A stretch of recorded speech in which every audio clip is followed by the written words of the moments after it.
it's Leila, the proud Poly Kinky Queer Slut. Today's question is, why do gay people make being gay the centerpiece of their identity? I have been diving into queer history.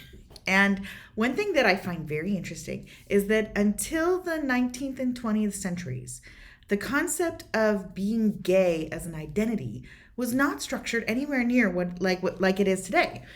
So people had same-sex attractions and they had same-sex relationships, but they did not, as in general, define themselves primarily by who they wanted to have sex with. That was primarily defined, other factors were more important. I'm a writer, I'm an artist, I'm a professional, I'm a mother.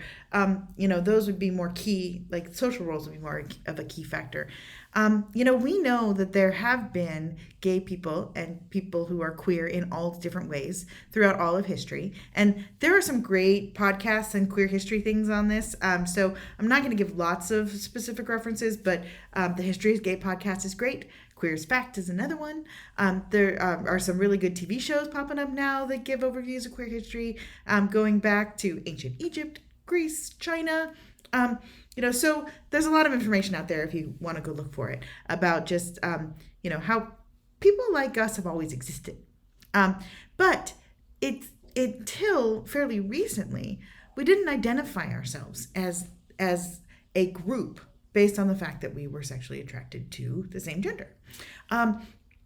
There is a term that I've come across recently that I didn't know before, and I think I may have mentioned it on a previous video, but it's homohysteria, which is funny to me. It's a funny word, but so society in the Victorian era in the 19th, 20th centuries started really cracking down on this morality clause of society, this moralism, and vilifying queer people, vilifying people for being attracted to the same gender.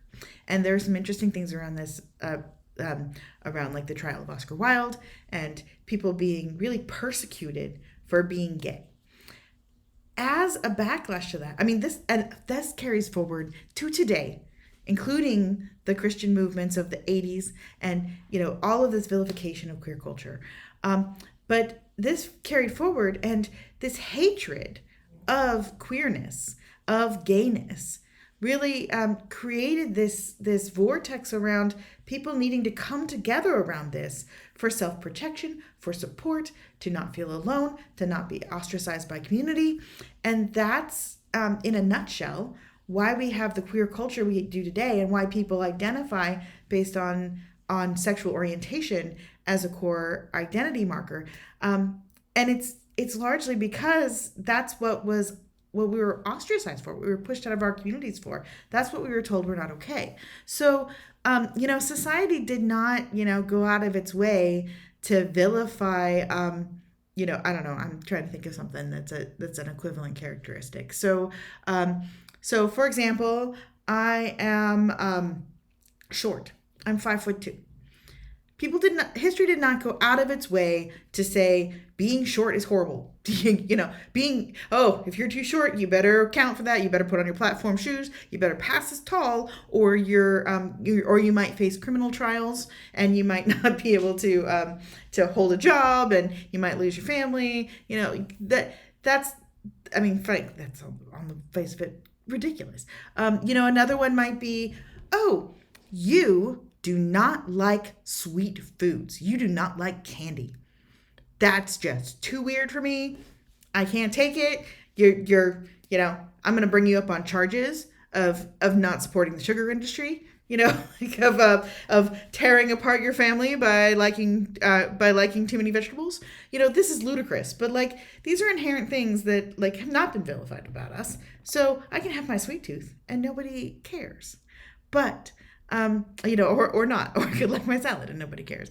But the fact that I want to have sex with women, this presents problems in our culture for a lot of people. So we have banded together, looking at the big sociological arc. There's a good argument anyway. I'm not saying 100% this is the case, but there's a good argument that the reason why queer culture has banded together the way it has, and especially gay culture has banded together the way it has, is because that was an aspect of our personalities that was under attack and that needed defense and that needed the support of the group. So I just find that fascinating, that like the social pressures that want to erase us are exactly what make us now stand up and shout from the rooftops that this is what we are, because that's how we counter that. And I always like taking the long look at history, looking at the arc of history over, not a decade or two, but over a century or two or five or a millennia or two. And it's very interesting to me to see how that ebbs and flows. And, side note, there is a lot of stuff out there in those queer podcasts and history research about how shutting down queer identity was a bid for control and a way of keeping control over people by reinforcing the patriarchy. So just throwing that nugget in there. It's or vilifying the queer people so that people look the other way and don't see you committing atrocities against other people. And I'm just going to say that right now, as I'm making this video here in the spring of 2025, I see that happening. I see vilification of queer people so that people focus on that instead of focusing on people being rounded up and deported. I see that happening. So just call attention to that. But anyway, yeah, I find it really fascinating. And thank you very much for listening. This is Leela, the proud Poly Kinky Queer Slut. Remember, you can ask me anything, and have a great day.